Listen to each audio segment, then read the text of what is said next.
Hi hello how are you ఎలా ఉన్నారు? Welcome to fast track English.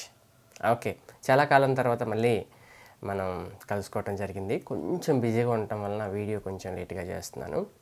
Okay, so ఈరోజు మనం the secret of work written by Swami Vivekananda.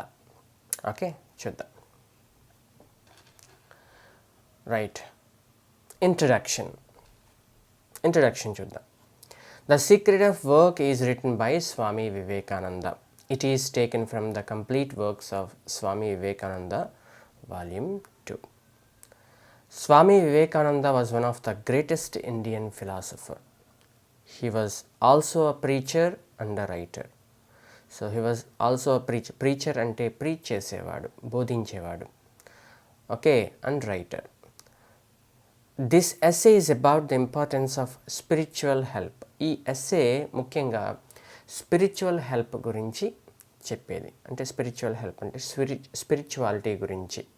Okay, so spirituality అంటే ఏంటి మనం నెక్స్ట్ స్లైడ్లో చూద్దాం. స్వామి వివేకానంద గారి ప్రకారం ఒక వ్యక్తి ఇంకో వ్యక్తికి ఎలా హెల్ప్ చేయగలడంటే 3 విధాలుగా హెల్ప్ చేయగలడు.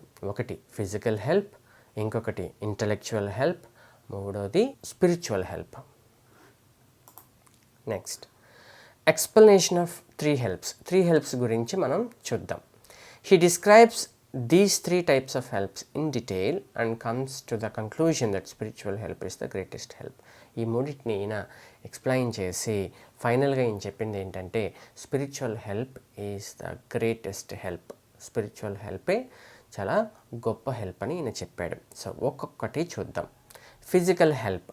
He is of the view that physical help can remove physical needs of human beings, but human needs are endless.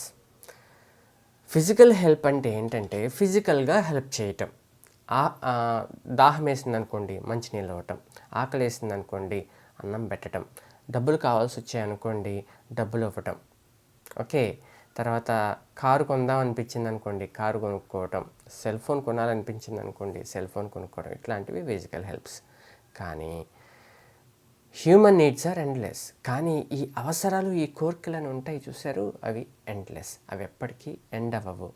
అవి ఒకదాని తర్వాత ఒకటి మన కోరికలు పుడుతూనే ఉంటాయి. కాబట్టి వాటిని ఎప్పటికీ కూడా సాటిస్ఫై చేయలేం. ఇంటలెక్చువల్ హెల్ప్ అంటే ఏంటో చూద్దాం. According to him, giving intellectual help through knowledge can remove ignorance from human life.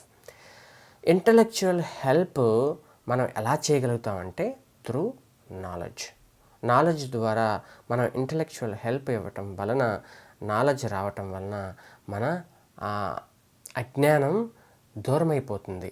So అజ్ఞానంలోంచి మనం బయటపడతాం. సో ఆ విధంగా ఒక మనిషికి ఇంకో మనిషి ఇంటలెక్చువల్ హెల్ప్ చేయటం వలన వాళ్ళందరినీ, ఎవరికైతే మనం ఈ ఇంటలెక్చువల్ హెల్ప్ని ఇస్తామో వాళ్ళందరినీ మనం ఇగ్నోరెన్స్ నుంచి, అంధకారం నుంచి బయటికి తీసుకురావచ్చు. నెక్స్ట్, అన్నిటికంటే ఇంపార్టెంట్ అయినటువంటి హెల్ప్ ఏంటి అంటే spiritual help. So physical help ద్వారా మీరు ఎంత హెల్ప్ చేసినప్పటికీ, ఎన్నిసార్లు చేసినప్పటికీ మళ్ళీ కోరికలు పుట్టుకొస్తూ ఉంటాయి. Needs are endless. కోరికలు పుట్టుకొస్తూ ఉంటాయి. దాని ద్వారా మనం ఒక మనిషిని సాటిస్ఫై చేయలేం. సో అందుకే నేనేమంటున్నట్టు చూడండి. So there is no end to the suffering of humanity. ఎప్పుడైతే కోరికలు ఒకదాని తర్వాత ఒకటి పుట్టుకొస్తూ ఉంటాయో సో మనిషి యొక్క కష్టాలకి అంతే లేదు. ఎందుకని, ఒక కోరిక పుట్టింది అంటే కష్టం మొదలైనట్టే. ఓకే, అది తీరింది అంటే మనం టెంపరీగా సాటిస్ఫై అవుతాం. మళ్ళీ ఇంకో కోరిక పుట్టుకొస్తుంది, మళ్ళీ మన సఫరింగ్ స్టార్ట్ అవుతుంది. Hence most important thing in human life is to put an end to the needs in life. అందుకనే మనకు ఉండేటువంటి కోరికలకి మనం ఏదో ఒక చోట ఫుల్ స్టాప్ పెట్టాలి, ఆపేయాలి. This can be done with the help of spiritual knowledge only. అది మనం ఒక స్పిరిచువల్ నాలెడ్జ్తోనే మనం చేయగలం. So Swami Vivekananda thinks that a spiritually strong person can only be satisfied. Vivekananda గారి ప్రకారం ఎవరైతే స్పిరిచువల్గా స్ట్రాంగ్గా ఉంటారో వాళ్ళు మాత్రమే ఎప్పటికీ సాటిస్ఫాక్షన్తో, తృప్తితో జీవిస్తారు. ఓకే, ఎప్పుడైతే నువ్వు కోరిక లేకుండా ఉంటావో, ఒక్క కోరిక కూడా నీకు ఉండదో, అప్పుడు నువ్వు స్పిరిచువల్ పర్సన్ కింద తయారవుతావు. అంటే దేవుణ్ణి ప్రార్థిస్తూ ఉంటావు. సో ఏ క్షణమైతే నువ్వు స్పిరిచువల్ పర్సన్ అవుతావు, అప్పుడు నువ్వు యు ఆర్ స్పిరిచువల్లీ స్ట్రాంగ్. స్పిరిచువల్గా చాలా స్ట్రాంగ్ అవుతావు. Spiritually strong person can only be satisfied. అతను మాత్రమే సాటిస్ఫై అవ్వగలడు. ఇది ఇంట్రడక్షన్. ఇప్పుడు మనం స్వామి వివేకానంద గురించి చూద్దాం. స్వామి వివేకానంద యాక్చువల్ నేమ్ అయింది నరేంద్రనాథ్ దత్త. వాళ్ళ నాన్నగారి పేరు విశ్వనాథ్ దత్త, వాళ్ళ మదర్ పేరు భువనేశ్వరీ దేవి. సో ఈయనకి he was very eager to see God face to face. ఆయనకి ఎప్పుడు ఒక కోరిక ఉండేది, ఏంటంటే దేవుణ్ణి ఫేస్ టు ఫేస్ కలవాలి, మాట్లాడాలి అనుకునేవాడు. Okay, in 1881 he became disciple of Ramakrishna Paramahamsa. ఆయన 1881లో రామకృష్ణ పరమహంస గారి శిష్యుడయ్యాడు. అప్పుడే రామకృష్ణ పరమహంస గారు ఈయన పేరుని మార్చటం జరిగింది. ఎలా, ఏమని, స్వామి వివేకానంద అని. సో అప్పుడు ఆయన మాంక్గా మారారు. ఓకే, సన్యాస ఆశ్రమాన్ని ఆయన తీసుకోవడం జరిగింది. He was India's representative at the parliament of world religions in Chicago in 1893. 1893 సంవత్సరంలో చికాగోలో జరిగిన పార్లమెంట్ ఆఫ్ వరల్డ్ రిలీజియన్స్లో ఈయన ఇండియా తరపున పాల్గొనడం జరిగింది. ఓకే, అక్కడ ఈయన హిందూ ధర్మం గురించి మాట్లాడటం జరిగింది. Next, the secret of work. లెసన్ని స్టార్ట్ చేసుకుందాం. రైట్, లెసన్ స్టార్ట్ చేసుకునే ముందు మనల్ని మనం ఒక ప్రశ్న వేసుకుందాం. How can we cure miseries of the world? ప్రపంచంలో ఉండేటువంటి ఈ కష్టాలని ఎలా తీర్చుకోగలుగుతాం చూద్దాం. The miseries of the world cannot be cured by physical help only. So మనకుండేటువంటి కష్టాలని ఫిజికల్ హెల్ప్ ద్వారా, అంటే ఏదైనా అవసరం వచ్చింది, అది మనం సాధించాం, లేకపోతే ఎవరో మనకి దానం ఇచ్చారు, దాంతో మనకి ఆ కష్టం తీరిపోదు, మిజరీస్ తీరిపోవు. Until man's nature changes. ఎప్పటి వరకు? మన నేచర్, మన క్యారెక్టర్ మారనంత వరకు. These physical needs will always rise. మన యొక్క ఫిజికల్ నీడ్స్, మన అవసరాలు పెరుగుతూనే ఉంటాయి. మన కోరికలు ఒకదాని తర్వాత ఒకటి అది పెరుగుతూనే ఉంటుంది. And miseries will always be felt. ఎప్పటికీ మన మిజరీస్, అంటే మనిషి పుట్టాడంటే వాడు చనిపోయేంత వరకు మన అవసరాలు ఒకదాని తర్వాత ఒకటి పుడుతూనే ఉంటాయి. మన సఫరింగ్ కంటిన్యూ అవుతూనే ఉంటుంది. And no amount of physical help will cure them completely. ఎంత ఫిజికల్ హెల్ప్ చేసినప్పటికీ కూడా మనం ఒక మనిషి యొక్క కష్టాలని, మిజరీస్ని మనం దూరం చేయలేము. The only solution of this problem is to make man kind pure. దీనికి ఒక్కటే ఒక సొల్యూషన్ ఉంది. దీనికి మన కష్టాలని పోగొట్టడం కోసం ఒకే ఒక్క సొల్యూషన్ ఉంది. అదేంటంటే మనుషుల్ని, మ్యాన్ కైండ్ని ప్యూర్గా తయారు చేయటం. అంటే ప్యూర్గా అంటే ఏంటి? నిజంగా పవిత్రులాగా మంత్రం చదివేసి, లేకపోతే ఏదో ఒక కొంచెం నీళ్ళు చల్లేసి చేయటం కాదు. ప్యూర్ అంటే అబద్ధం చెప్పకుండా ఉండటం, మాట మీద నిలబడటం. ఓకే, ఇది కోరికలు అంటే గుంతెమ్మ కోరికలు కోరకుండా ఉండటం, అంటే ఒకదాని తర్వాత ఒకటి, అంటే వస్తువుల వెనకాల పరిగెట్టడం, మెటీరియల్ థింగ్స్ వెనకాల పరిగెట్టడం. ఇట్లాంటి వాటిని మానేస్తే మనిషి ఆటోమేటిక్గా ప్యూర్ అయిపోతాడు. What is the reason for misery? అసలు కష్టానికి కారణం ఏంటి చూద్దాం. Ignorance is the mother of all evil and all miseries. So okay, మొత్తానికి మన కష్టానికి ముఖ్యమైనటువంటి కారణం ఏంటి అంటే ఇగ్నోరెన్స్, అజ్ఞానం. ఇప్పుడు చూడండి, ఫర్ ఎగ్జాంపుల్ మామూలు ఫోన్ ఉంది, డబ్బా ఫోను. సో మనం ఏమనుకుంటాం? స్మార్ట్ ఫోన్ ఉంటే బాగుండు అనుకుంటాం, కోరికే. స్మార్ట్ ఫోన్ కొనుక్కున్నాం, మంచి బ్రాండ్ ఫోన్ అయితే బాగుండు అనుకుంటాం, మంచి బ్రాండ్ ఫోన్ కొనుక్కున్నాం, ఐఫోన్ కొనుక్కుంటే బాగుండు అని అనుకుంటాం. అంటే ఏంటి? మనకి ఈ కోరిక ఒకదాని తర్వాత ఒకటి సాటిస్ఫై అయిన వెంటనే ఇంకొకటి పుట్టుకొస్తూ ఉంటుంది. సో అలా పుట్టుకొస్తూ ఉంటాయి ఈ కష్టాలు. ఇంతకీ దీని ఇగ్నోరెన్స్ అని ఎలా అంటామంటే, ఫైనల్గా మనిషి పుట్టేటప్పుడు అసలు ఏమీ లేకుండా పుడతాడు. మనతో పాటు ఏమీ తీసుకురాము ఇక్కడికి. ఈ ఫోన్లు తీసుకురాము, ఈ కార్లు తీసుకురాము, ఈ బంగ్లాలు తీసుకురాము. మనకు అసలు ఒక ఐడెంటిటీనే ఉండదు. పోయేటప్పుడు కూడా ఏం పట్టుకెళ్ళాం, ఏమీ తీసుకెళ్ళాం, మనతో పాటు ఒక పైసా కూడా తీసుకెళ్ళాం. మరి ఎందుకు ఈ మధ్యలో ఈ తాపత్రయం? ఇట్లాంటి విషయం అంటే అసలు మనం ఏమి తీసుకెళ్ళము, ఎందుకు ఈ అటాచ్మెంటు, ఎవడి కోసం, దేనికి ఉపయోగం లేదు అనేటువంటి జ్ఞానం, ఆ జ్ఞానమే స్పిరిచువాలిటీ. అది తెలిస్తే మనం ఇట్లాంటి పనులు, ఈ కష్టాలు, ఈ బాధలు ఏం ఉండవు. అది తెలియకే మనం ఈ ప్రాబ్లమ్స్, ఈ మిజరీస్, ఈ కష్టాలన్నీ పడుతూ ఉంటాం. ఆ తెలియని తనాన్ని మనం ఇగ్నోరెన్స్ అంటాం. So ignorance is the mother of all evil. మన కష్టాలన్నిటికీ కారణం ఇగ్నోరెన్సే. Let men have light, let them be pure and spiritually strong and educated. కాబట్టి మనం అందరం కూడా మనం స్ట్రాంగ్గా అవ్వాలంటే స్పిరిచువల్గా బాగా ఎడ్యుకేట్ అవ్వాలి. తర్వాత మనం ఏమీ తీసుకెళ్ళము, మనకంటూ ఏమీ లేదు, మెటీరియల్ థింగ్స్ వెనకాల పరిగెత్తకూడదు. ఈ నాలెడ్జే స్పిరిచువాలిటీ. ఈ నాలెడ్జ్ వస్తే మనకి ఇగ్నోరెన్స్ నుంచి మనం బయటకు వచ్చినట్టే.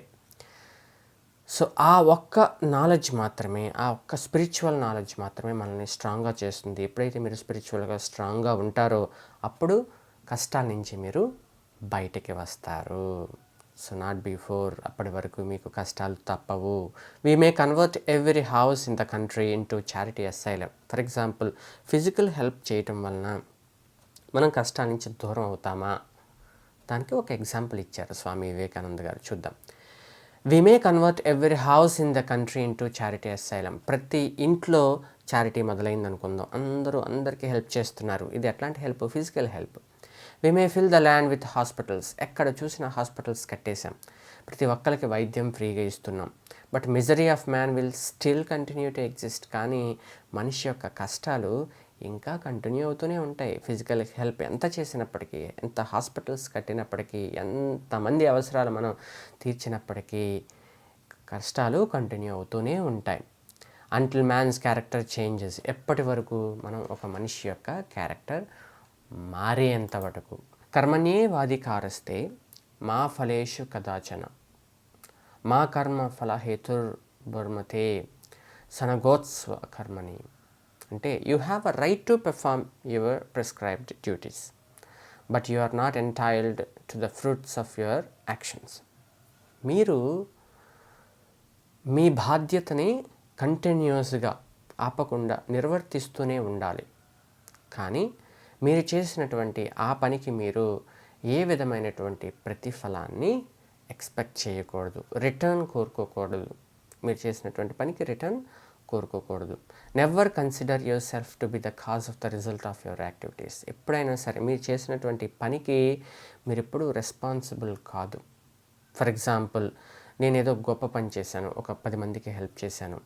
సో భుజాలు తడుముకోకూడదు, నేను చాలా హెల్ప్ చేశాను, ఇది నా వల్లే జరిగింది, నేను చాలా గొప్పవాడిని. సో అట్లా అనుకోకూడదు. అట్లా అనుకుంటున్నారు అంటే కష్టాలు కొని తెచ్చుకుంటున్నట్టే. Nor be attached in an action. సరే, మనం పని ఖచ్చితంగా చేయమన్నారు, పని చేస్తూనే దానికి అటాచ్ అవ్వద్దు అంటున్నారు, కాబట్టి పని చేయటం మానేద్దాం అని కూడా అనుకోకూడదు. లేదు, మనం కంటిన్యూస్గా మన డ్యూటీ, మన బాధ్యతను మనం సక్రమంగా నెరవేరుస్తూ ఉండాలి. కానీ దాని యొక్క రిటర్న్ మాత్రం ఎప్పుడు ఎక్స్పెక్ట్ చేయకూడదు. సో దానికి అటాచ్ అవ్వకూడదు. Next, we read in Bhagavad Gita again and again that we must all work incessantly. మనం భగవద్గీతలో చదువుతూ ఉంటాం, మనం కంటిన్యూస్గా మనం పని చేస్తూనే ఉండాలి, మన బాధ్యతని మనం సక్రమంగా నిర్వర్తిస్తూ ఉండాలి. All work is by nature composed of good and evil. ప్రతి పనిలోనూ మంచి ఉంటుంది, చెడు ఉంటుంది. Good and evil will both have their results. So మంచి చెడు రెండు వాటి యొక్క ఎఫెక్ట్ ఉంటుంది. Good action will entail upon good effect. మంచి పనులు చేసామనుకోండి, మంచి రిజల్ట్ వస్తుంది. బ్యాడ్ యాక్షన్స్ బ్యాడ్, చెడు పనులు చేసామనుకోండి, చెడ్డ రిజల్ట్ వస్తుంది. But good and bad are both bondages of soul. ఇక్కడ స్వామి వివేకానంద ఏం చెప్తున్నారంటే, బ్యాడే డేంజరస్ కాదు. బ్యాడ్కి బానిసత్వంగా, అంటే బ్యాడ్ హ్యాబిట్స్కి, చెడు చేయటానికి బానిస అయితే అదే తప్పు కాదు. మంచికి బానిసైనా కానీ అది తప్పే అని చెప్తున్నాడు. చూడండి, but good and bad are both bondages of soul. రెండు కూడా మన సోల్కి, మన ఆత్మకి చెడుని చేస్తాయి. ఏంటి? మంచికి బానిసైనా అది తప్పే, చెడుకు మీరు బానిసైనా అది తప్పే, బాండేజెస్ వద్దు, స్లేవరీ వద్దు అని చెప్తున్నాడు. How can we not hold our soul in bondage? ఎలా మనం ఈ బానిసత్వం నుంచి తప్పించుకోగలం చూద్దాం. The solution reached in the Gita in regard to the cramping influence of work is that if we do not attach our selves to it will not hold our soul in bondage. So గీతలో గీత అంటే భగవద్గీత, గీతలో చెప్పినటువంటి విషయం ఏంటంటే మనం చేసినటువంటి పని నుంచి మనం ఏ విధమైనటువంటి రిటర్న్ ఎక్స్పెక్ట్ చేయకూడదు. అర్థమవుతుందమ్మా?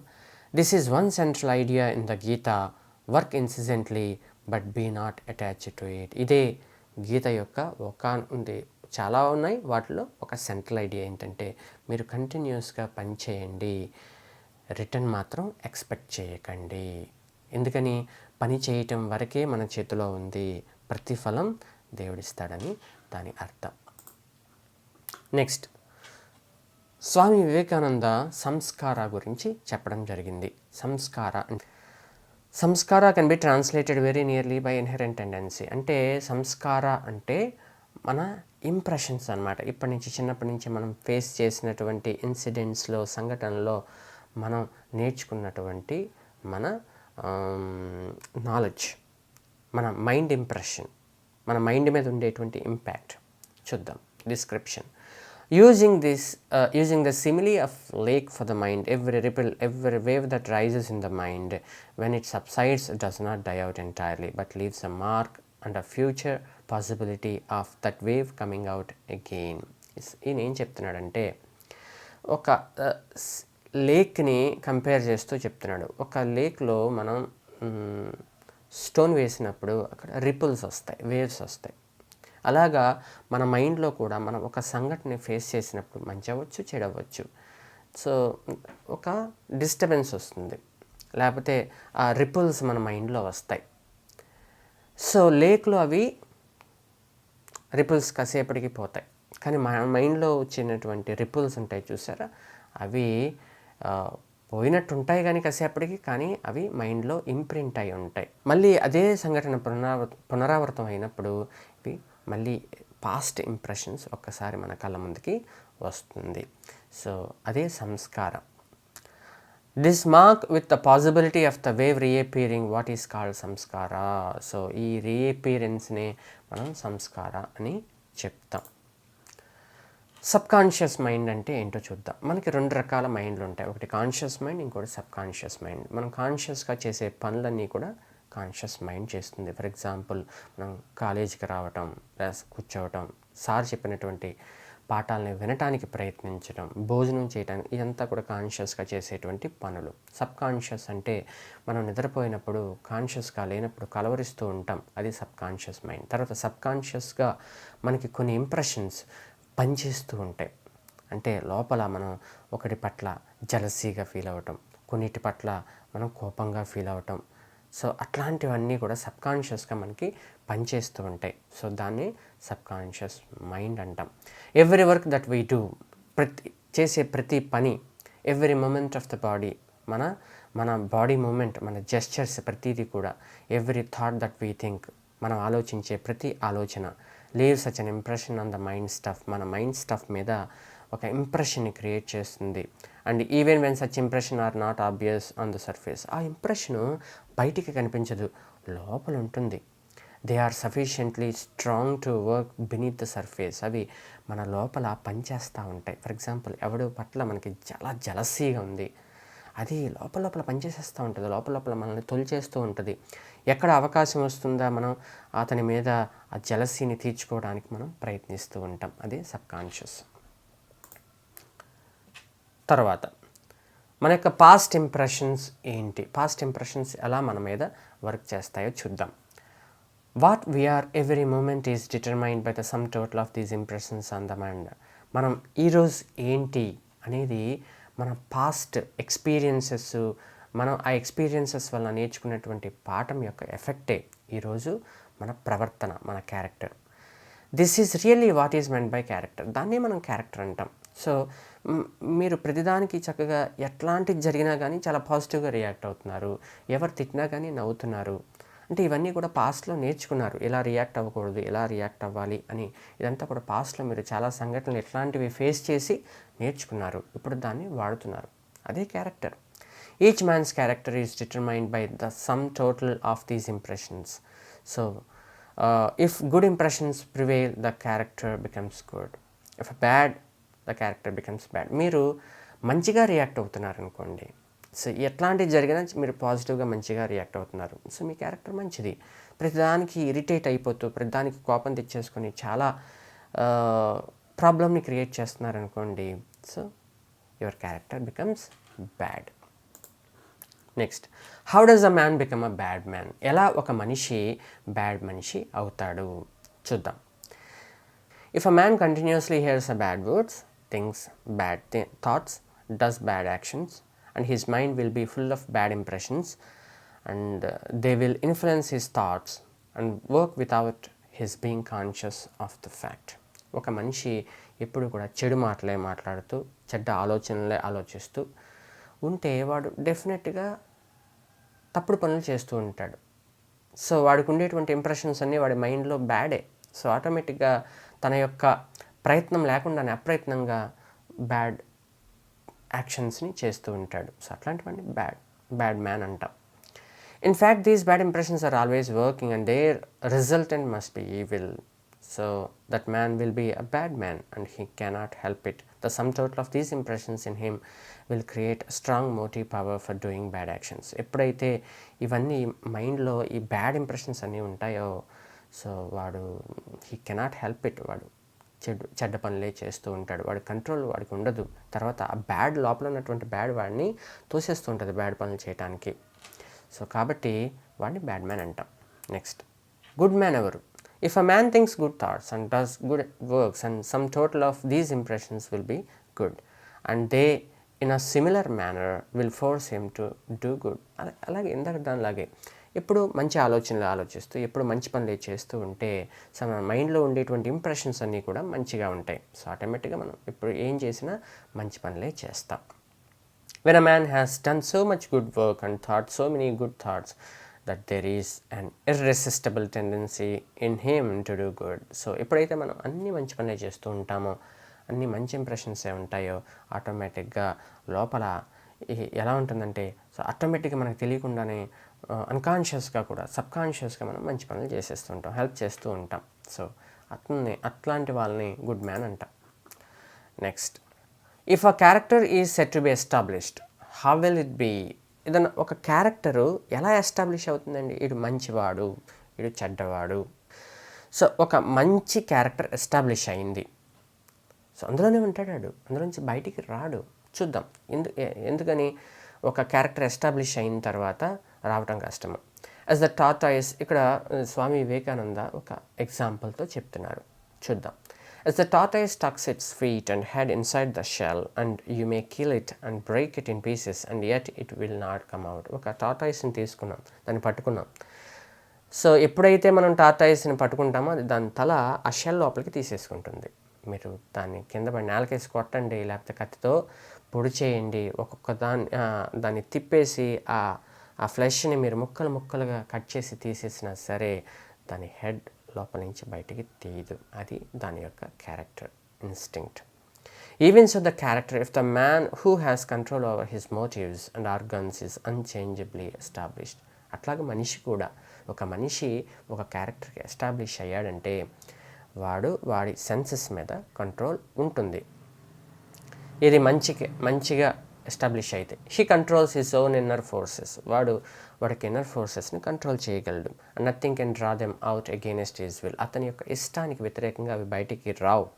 By this continuous reflex of good thoughts, good impressions moving over the surface of the mind, the tendency for doing good becomes strong. ఎప్పుడైతే ఇవి మైండ్లో ఉంటాయో వాడు మంచి చేయటం కోసమే ప్రయత్నిస్తాడు, ఆ టెండెన్సీ చాలా స్ట్రాంగ్గా ఉంటుంది.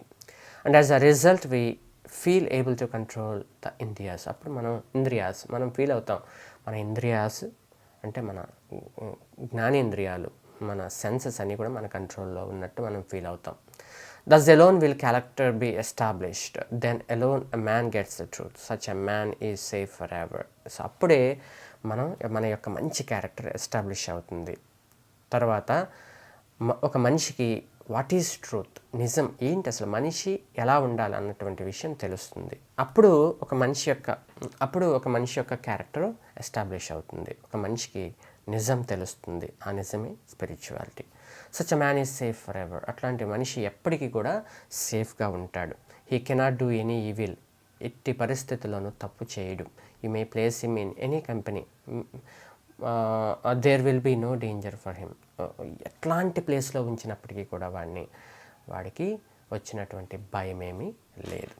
What is liberation? లిబరేషన్ అంటే స్వేచ్ఛ. ఇక్కడ స్వేచ్ఛ అంటే ఏంటి?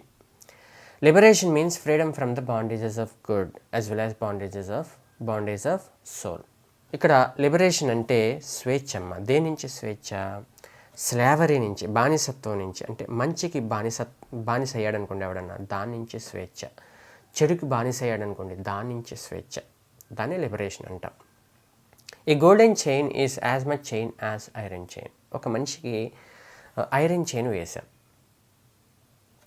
ఇలా ఉన్నాడు, వాడికి ఫ్రీడమ్ లేనట్టేగా, వాడిని బంధించాం కదా. సో నెక్స్ట్ ఆ ఐరన్ చైన్ తీసేసి గోల్డెన్ చైన్ వేసాం, అప్పుడు ఫ్రీడమ్ వచ్చేసిందా? అంటే చైన్ మెటీరియల్ మారేటప్పటికి వాడికి ఫ్రీడమ్ వచ్చిందా? లేదు.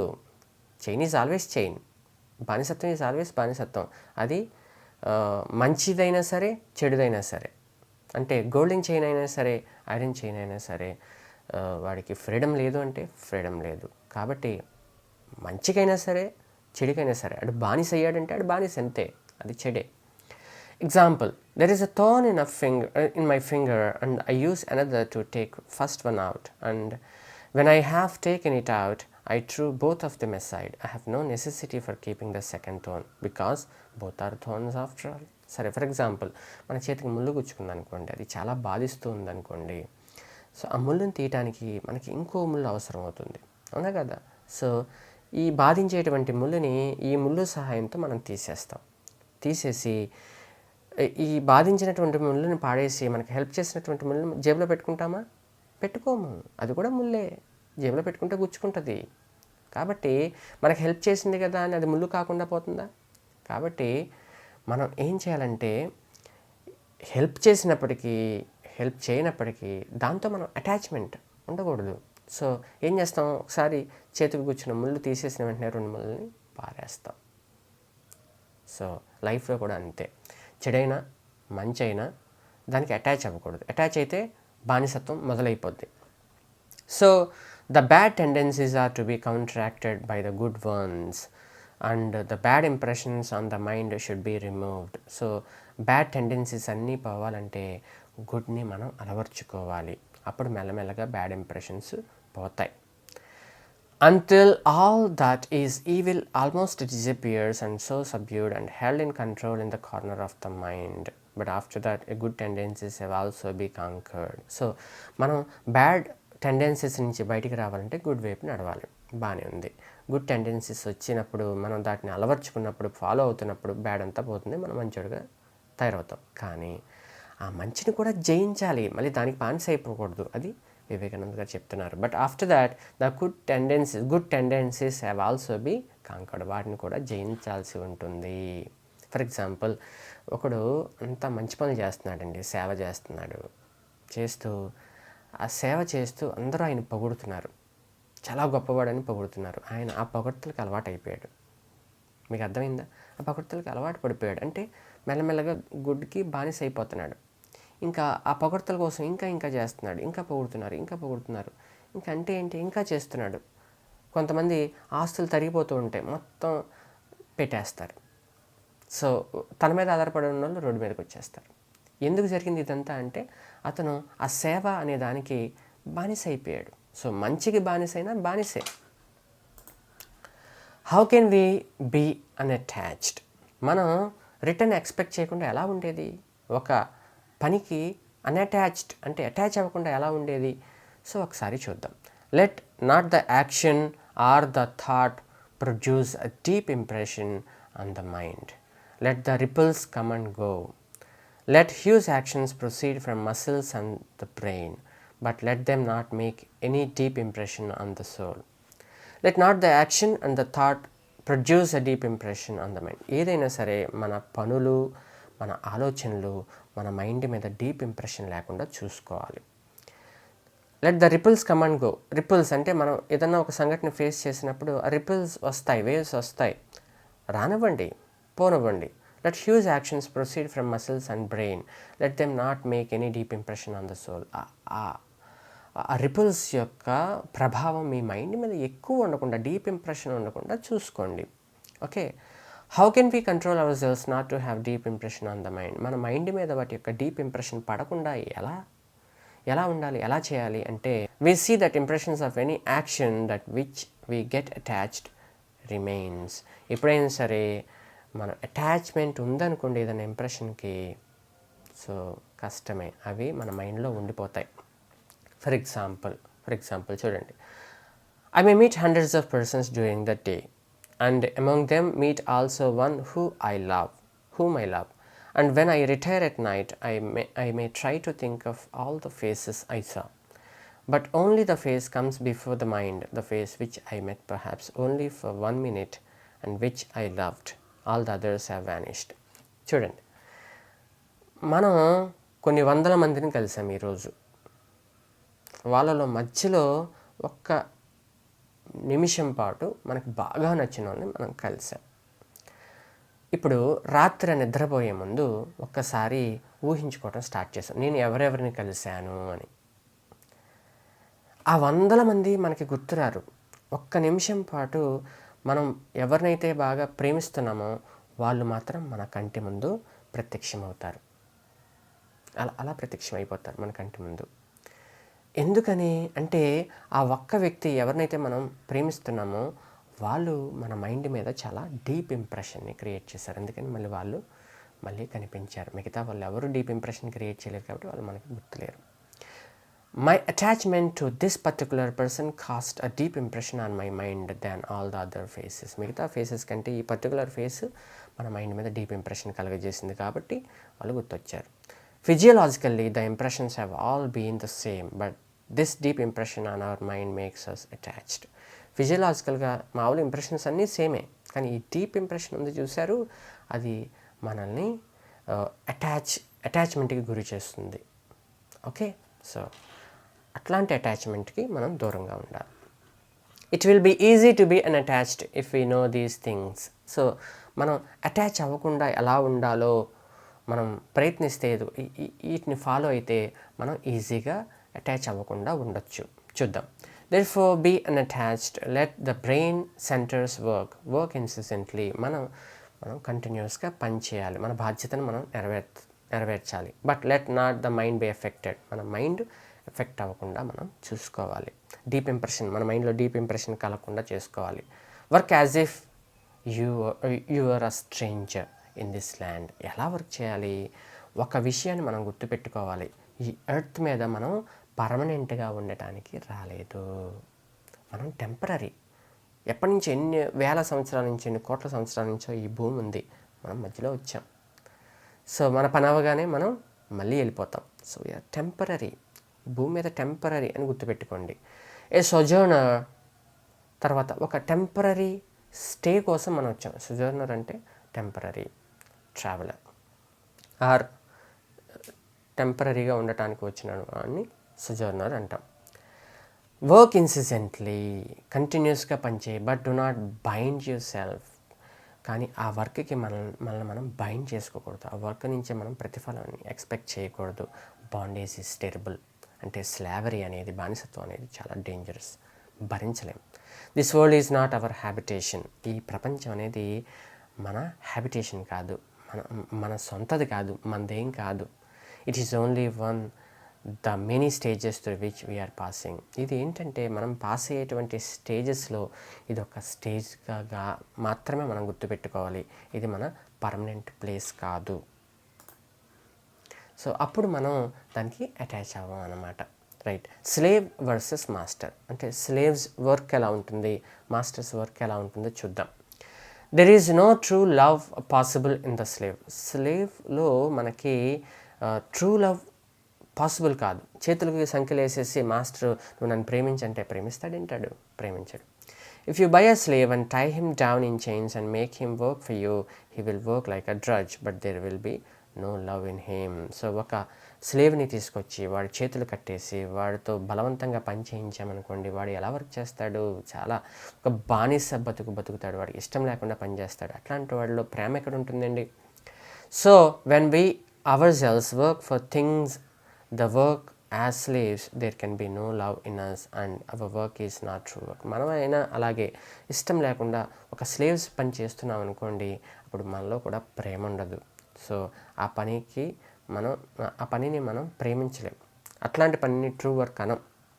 This is true of work done for relatives, friends and true work done for hour selves. So అట్లా మనకి ఇష్టం లేకుండా బానిసత్వంతో లేకపోతే ఆ పనిని ప్రేమించకుండా మనం పనిచేసామనుకోండి, అది మన కోసం అవ్వచ్చు, రిలేటివ్స్ కోసం అవ్వచ్చు, ఫ్రెండ్స్ కోసం అవ్వచ్చు, అది రియల్ వర్క్ కాదు, అది బానిస వర్కే. Selfish work is slaves work. అంతేకాదు సెల్ఫిష్ పని కూడా, మన స్వార్థం కోసం చేసే పని కూడా అది స్లేవ్స్ వర్కే. సో అది స్లేవ్స్ వర్క్ ఎట్లాంటి వర్క్ చెప్పడం కోసం ఒక టెస్ట్ ఉంది, చూద్దాం. Every act of love brings happiness. మనం చేసేటువంటి అంటే ప్రేమగా చేసేటువంటి ప్రతి పని మనకి సంతోషాన్ని ఇస్తుంది. There is no act of love which does not bring peace and blessedness at its reaction. So మనం ప్రేమించి చేసే ప్రతి పని మనకి సంతోషాన్ని ఇస్తుంది. సో అట్లా మనకి పీస్, శాంతి, తర్వాత హ్యాపీనెస్ రాని మనం ప్రేమించి చేసే పని ఉండదు. Real existence, real knowledge and real love are eternally connected with one another. So చూడండి, real existence, real knowledge, real love మూడు కూడా ఒకదానికొకటి కనెక్ట్ అయి ఉంటాయి. The three in one where one of them is the other also be. ఆ మూడిట్లో ఒకటి ఉంటే మిగతా రెండు కూడా ఖచ్చితంగా ఉంటాయి. They are the three aspects of one without a second. So ఆ మూడు కూడా ఒకటి లేకుండా ఇంకోటి ఉండదు. ఫర్ ఎగ్జాంపుల్, ద ఎగ్జిస్టెన్స్ అంటే మన అస్తిత్వం, మనం ఉన్నామా లేదా అనేది. తర్వాత రియల్ నాలెడ్జ్ అంటే స్పిరిచువల్ నాలెడ్జ్. ఎప్పుడైతే మనం ఉన్నాము అని నమ్ముతామో, అప్పుడు మనకి ఎప్పుడైతే మన స్పిరిచువల్ నాలెడ్జ్ ఉంటుందో, అంటే ఏది రైట్ ఏది రాంగ్, వాట్ ఈస్ ట్రూత్ అనేది మనకి తెలుస్తుందో, అప్పుడు ఎటర్నల్ బ్లెస్, ఎప్పటికీ కూడా మాసిపోని సంతోషం మనకి కలుగుతుంది. అదే spirituality. Krishna says, look at me Arjuna. Krishna ఏం చెప్తున్నాడు చూడండి. If I stop from work for one moment the whole universe will die. ఇక్కడ మీరు మిగతా రిలీజియన్స్ వాళ్ళు కృష్ణ ప్లేస్లో మీరు మీ గాడ్ని పెట్టుకొని చూడండి. అంటే ఇక్కడ ఒక శక్తి కింద, ఒక గాడ్ కింద చూడండి. Okay, so if I stop work for one moment the whole universe will die. నేను వర్క్ చేయటం ఒక్క క్షణం ఆపేస్తే ప్రపంచం మొత్తం పోతుంది. I have nothing to gain from work. ఈ పని చేయటం వల్ల, అంటే కంటిన్యూస్గా 24 hours 365 days పని చేయటం వల్ల నాకేం వస్తుంది? రిటర్న్ ఏం రాట్లా. I'm the one Lord but why do I work. నేను ఉన్నది ఒక్కడనే, కానీ నేను ఎందుకు పని చేస్తున్నాను? Because I love the world. ఎందుకంటే నేను ఈ ప్రపంచం అంటే నాకు ఇష్టం. Okay, God is unattached because he loves. దేవుడు అటాచ్డ్ కాదు, అన్అటాచ్డ్. ఎందుకంటే అతను ప్రపంచాన్ని ప్రేమిస్తాడు. ఆయన ప్రేమ ఎట్లాంటిది?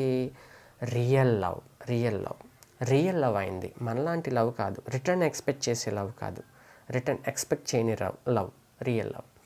That real loves makes us unattached. అట్లాంటి నిజమైనటువంటి ప్రేమ మనల్ని అన్అటాచ్డ్గా చేస్తుంది. అంటే అట్లాంటి ప్రేమలో రిటర్న్ ఉండదు. ఓకే, మనం రిటర్న్ కోరుకొని ప్రేమించం. For example, if you are unattached what happens. మనం అన్అటాచ్డ్గా ఉన్నాం అనుకోండి, అటాచ్మెంట్ లేదనుకోండి, ఏం జరుగుతుంది చూద్దాం. To attain this unattachment is most life's work, but as soon as we have reached this point we have attained the goal of love and become free. ఇది చాలా కష్టం ప్రాక్టీస్ చేయటం, కానీ ఒకసారి మనకి ప్రాక్టీస్ అయిపోతే సో మనం చక్కగా ప్యూర్గా ఏ విధమైనటువంటి అటాచ్మెంట్ లేకుండా మనం అందరినీ ప్రేమించగలుగుతాం. The bondage of nature falls from us. Okay, so ఏదైతే బానిసత్వం అంటున్నామో అది పోతుంది. And we see nature as she is. ప్రపంచాన్ని, ప్రకృతిని కూడా అది ఎలా ఉందో అలా చూస్తాం. చెప్పాను కదా ఎటర్నల్ బ్లిస్ అని. సో అది ప్రతి క్షణం అనుభవిస్తాం. What is real love which is unattached. అసలు రియల్ లవ్ అన్నాం, దేవుడి లవ్ రియల్ లవ్ అన్నాం. అంటే ఆ రియల్ లవ్ అంటే ఏంటి చూద్దాం. Do you ask anything from children in return for what you have given them? So parents ఉంటారు, పేరెంట్స్ పిల్లల్ని ప్రేమిస్తారు, వాళ్ళ కోసం కష్టపడతారు, వాళ్ళ కోసం చాలా త్యాగాలు చేస్తారు. వాళ్ళు రిటర్న్ ఎక్స్పెక్ట్ చేస్తారా? చాలామంది అనుకోవచ్చు, లేదు మా పేరెంట్స్ రిటర్న్ ఎక్స్పెక్ట్ చేస్తారు, నన్ను బాగా చదవమంటారు, నన్ను కొడతారు, అది తేలేదు ఇది తేలేదు అంటారు, నా దగ్గర నుంచి బోల్డని రిటర్న్ ఎక్స్పెక్ట్ చేస్తారు అంటారు. ఓకే, సో కానీ ఏం కాదండి. ఎందుకంటే ఫర్ ఎగ్జాంపుల్ మీరు బాగా చదివితేనే మిమ్మల్ని ఉంచుకొని, బాగా చదవకపోతే బయటికి పంపించేస్తారా? లేదుగా. బాగా చదవకపోయినా మిమ్మల్ని ఇంట్లో ఉంచుకుంటారుగా, బాగా చదివినా చదవకపోయినా మిమ్మల్ని లవ్ చేస్తారుగా, అవునా? సో వాళ్ళు మిమ్మల్ని బాగు చేయడానికి ప్రయత్నిస్తారు అంతే. సో మిమ్మల్ని రియల్గా లవ్ చేస్తారు. అందువల్ల మీ దగ్గర నుంచి ఏ విధమైనటువంటి రిటర్న్ వాళ్ళు ఎక్స్పెక్ట్ చేయరు. మీరు చూసినా పర్లేదు, చూడకపోయినా పర్లేదు వాళ్ళని. సో ఎందుకంటే best example mother's love, never expect, unconditional love. మీరు ఎట్లాంటి వాళ్ళైనా, మీరు ఫిజికల్గా స్ట్రాంగ్ ఉన్నా, ఫిజికల్గా వీక్ అయినా, సో మంచోళ్ళైనా చెడ్డోళ్ళైనా, నల్లగా ఉన్నా, సో ఫెయిర్గా ఉన్నా, అందంగా ఉన్నా, అందవికారంగా ఎట్లా ఉన్నా మిమ్మల్ని లవ్ చేస్తారు. అది real love. Parents love is a real love. In whatever you do for a particular person or a city or a state, assume that the same attitude towards it as you have towards your children. Expect nothing in return. అట్లాగా మీరు ఏదైనా ఒక particular person కోసం పనిచేస్తున్నా, ఒక సిటీలో పనిచేస్తున్నా, ఒక స్టేట్ కోసం పనిచేస్తున్నా, ఎవరి కోసం పనిచేస్తున్నా, మీరు మీ పిల్లల కోసం అయితే ఎలా అయితే పనిచేస్తున్నారో అలాగ వాటి కోసం పనిచేస్తే అప్పుడు మీ ప్రేమ real love. If you can invariably take the position of giver in which everything given by you is a free offering to the world. For example మీకు ఏంటి, ఇవ్వటం అలవాటు, దానం చేయటం అలవాటు, ఇవ్వండి, దానం చేయండి, అందరికీ హెల్ప్ చేయండి, బట్ రిటర్న్ ఎక్స్పెక్ట్ చేయకండి. ఫ్రీ ఆఫరింగ్ ఇచ్చేయండి అంతే, ఏ విధమైనటువంటి రిటర్న్ ఎక్స్పెక్ట్ చేయకండి. అప్పుడు మీరు అటాచ్ అవ్వరు. Without any thought of return your work will bring you no attachment. ఏ విధమైనటువంటి రిటర్న్ ఎక్స్పెక్ట్ చేయనప్పుడు మీరు అన్అటాచ్డ్గా ఉంటారు. Attachment comes only where we expect return. అంతే. అటాచ్మెంట్ ఎక్కడ ఉంటుందండి? మనం రిటర్న్ ఎక్స్పెక్ట్ చేసిన చోటే అటాచ్మెంట్ ఉంటుంది. రిటర్న్ ఎక్స్పెక్ట్ చేయకపోతే అటాచ్మెంట్ ఉండదు. Love without expectation is a real love. ప్రేమ ఏ విధమైనటువంటి రిటర్న్ ఎక్స్పెక్ట్ చేయనటువంటి ప్రేమని రియల్ లవ్ అంటాం. God's love has no expectation of any return from us, so his love is real love. దేవుడి ప్రేమ మన దగ్గర నుంచి ఏ విధమైనటువంటి రిటర్న్ ఎక్స్పెక్ట్ చేయదు, కాబట్టి ఆ ప్రేమ real love. Work like a slave or work like a master, ఏది కరెక్ట్ చూద్దాం. If work like slaves result in selfishness and attachment, అంటే బానిసలాగా పనిచేసామనుకోండి, ఆ బానిస బతుకు వలన అది సెల్ఫిష్నెస్కి, అటాచ్మెంట్కి దారి తీస్తుంది. Working as master of our own mind gives rise to the bliss of non attachment. కానీ ఒక మాస్టర్ లాగా పనిచేసాం, మాస్టర్ అంటే ఏంటి, ఎప్పుడు ఇస్తూ ఉంటాడు. సో అట్లా పనిచేసామనుకోండి, మనకి ఎటర్నల్ బ్లిస్ వస్తుంది, ఎప్పటికీ మాసిపోని ప్రశాంతత వస్తుంది. అన్అటాచ్మెంట్ అంటే అటాచ్ అవ్వం. సో మాస్టర్ లాగా మనం పనిచేయాలి. నెక్స్ట్, రైట్ అండ్ జస్టిస్ గురించి నేర్చుకుందాం. We often talk of right and justice. We find that in the world, right and justice are merely baby talk. So Swami Vivekananda ప్రకారము హక్కు తర్వాత న్యాయం అనేది బేబీ స్టాక్ అంట, అంటే వాటికి అర్థమే లేదంట. చూద్దాం. There are 2 things which guide the conduct of men. ఒక మనిషి యొక్క ప్రవర్తనని కంట్రోల్ చేసేవి ప్రపంచంలో 2 ఉన్నాయి. అదేంటంటే ఒకటి మైట్, ఇంకొకటి mercy. So the exercise of might is invariable the exercise of selfishness. ఎవడైనా సరే వాడి యొక్క పవర్ని వాడాడు అంటే వాడు చాలా సెల్ఫిష్ అని అర్థం. ఒక పొలిటికల్ లీడర్ తన యొక్క పవర్ని వాడాడు, సెల్ఫిష్ కింద లెక్క. ఓకే, ఒక పోలీస్ వాడి యొక్క పవర్ని వాడాడు, selfish. All men and women try to make the most of what ever power or advantages they have. So ఇప్పుడు ప్రపంచంలో ఉండేటువంటి వాళ్ళందరూ కూడా వాళ్ళ యొక్క పవర్ని, వాళ్ళ అడ్వాంటేజ్ని వాడటానికే ప్రయత్నిస్తారు. అంటే ఏంటి, మ్యాక్సిమం అందరూ సెల్ఫిషే. Mercy is heaven itself. కానీ దయ అనేది అది ఒక స్వర్గం లాంటిది. To be good we have all to be merciful. మనం మంచిగా ఉండాలంటే దయతో ఉండాలి. Even justice and right should stand on mercy. ఎందుకంటే జస్టిస్ అంటే న్యాయం, రైట్ అంటే మన హక్కు, ఇవన్నీ కూడా మెర్సీ మీదే ఆధారపడి ఉంటుంది, అంటే దయ మీద ఆధారపడి ఉంటుంది. ఫర్ ఎగ్జాంపుల్, ఓనర్ దయలేనోడు అనుకోండి, అక్కడ నేను న్యాయం కావాలి సార్ నాకు అని పోరాడితే ఉపయోగం ఏముంది? ఆయనకి అసలు మెయిన్ మెర్సీయే లేదు. ఓకే, తర్వాత నా రైట్స్ని నేను నిలబెట్టుకోవాలని పోరాడిన మన ఓనర్కి అసలు దయే లేనప్పుడు ఇక ఈ న్యాయము తర్వాత మన హక్కులు ఇవేమీ నిలబడవు. సో మెర్సీ లేనిదే జస్టిస్ నిలబడదు, మన యొక్క హక్కు నిలబడదు. Right and justice. All thought of obtaining return for the work we do hinders our spiritual progress. All thought of obtaining return for the work we do hinders our spiritual progress. ఎప్పుడైతే మనం return expect చేసి పని చేస్తామో మనకి spiritual progress ఉండదు. So in the end it brings misery. ఎప్పుడైతే return expect చేసి పని చేస్తామో చివరికి మనని అది బాధల వైపుకి నడిపిస్తుంది, కష్టాల వైపుకి నడిపిస్తుంది. There is another way in which this idea of mercy and selfless charity can be put in to practice. ఇంకో పద్ధతి ఉంది. ఏంటి? సెల్ఫ్లెస్ చారిటీని తర్వాత మెర్సీని ప్రాక్టీస్ చేసేటువంటి అవకాశం ఇంకోటి ఉంది. ఎలా అంట? That is by looking up work as worship. మన పనినే మనం వర్షిప్ కింద, పనిని మీరు పూజిస్తున్నారనుకోండి, పనిని మీరు చాలా గొప్పగా చూస్తున్నారు, ఏ పని ఇచ్చినా మీరు దాన్ని పూజిస్తూ ఆ పని చేస్తారు, లవ్ చేస్తూ ఆ పని చేస్తారు, అప్పుడు కూడా సో మీరు అన్అటాచ్ అవ్వకుండా ఉండొచ్చు. Here we give up all the fruits of our work on to the lord. ఇక్కడ మనం చేసినటువంటి పని యొక్క ప్రతిఫలాన్ని దేవుడి ముందు ఉంచేసామనుకోండి, అప్పుడు ఆ వర్క్ని మనం వర్షిప్ చేసినట్టే, పూజించినట్టే. Thus we have no right to expect anything from mankind for the work we do. So ఆ విధంగా మనం చేసినటువంటి పనికి, అంటే ప్రజల కోసం, మన చుట్టూ ఉండేటువంటి వాళ్ళ కోసం మనం చేసినటువంటి పని నుంచి మనం ఏ విధమైనటువంటి రిటర్ను మనం ఎక్స్పెక్ట్ చేయము. Okay, the lord himself work incidentally and is ever without attachment. దేవుడు కూడా అంతే, ఇన్సిడెంట్గా కంటిన్యూస్గా పనిచేస్తాడు, ఏ విధమైనటువంటి రిటర్ను ఎక్స్పెక్ట్ చేయడు. కాబట్టి హీఈస్ అన్అటాచ్డ్. నెక్స్ట్ ఫైనల్గా right and justice. Right and justice. Just as water cannot wet the lotus leaf, so work cannot bind the unselfish man by giving rise to attachment to results. So ఎలా అయితే చూడండి, ఒక వాటర్లో ఉండేటువంటి lotus leaf తామరాకు ఎలా అయితే ఎంతకాలం అందులోనే ఉంటుంది, వాటర్లోనే ఉంటుంది, నిరంతరం వాటర్లోనే ఉంటుంది, కానీ ఆ వాటర్ దానికి అంటదు. అలాగే అన్సెల్ఫిష్ మ్యాన్కి అంటే అతను సెల్ఫిష్ కాదు, రిటర్న్ ఎక్స్పెక్ట్ చేయకుండా పనిచేస్తాడు. సో నిరంతరం పనిచేస్తున్నప్పటికీ, ఆ పనిలో నిరంతరం ఉన్నప్పటికీ ఆ సెల్ఫిష్నెస్, అటాచ్మెంట్ ఆయనకి అంటదు. The selfless and unattached man may live in the very heart of the crowded and sinful city, he will not be attached by sin. ఎలా అయితే సెల్ఫ్లెస్ మ్యాన్, తర్వాత దిస్ అన్అటాచ్డ్ సెల్ఫ్లెస్ మ్యాన్ ఎప్పుడూ కూడా ఆ sinful సిటీలో ఉన్నప్పటికీ కూడా అతనికి పాపం అనేది అంటదు. ఎలా అయితే తామరాకు నిరంతరం వాటర్లో ఉన్నప్పటికీ కూడా వాటర్ తామరాకి అంటదు, అదేవిధంగా సిన్ఫుల్ సిటీలో ఉన్నప్పటికీ కూడా అన్ అటాచ్డ్ మ్యాన్, సెల్ఫ్లెస్ మ్యాన్కి పాపం అంటదు. సో దీంతో మనం వివేకానంద మన యొక్క ద సీక్రెట్ ఆఫ్ వర్క్ని ఎండ్ చేయడం జరిగింది. So with this I finish this lesson. Thank you so much for listening. Signing off, Kiran.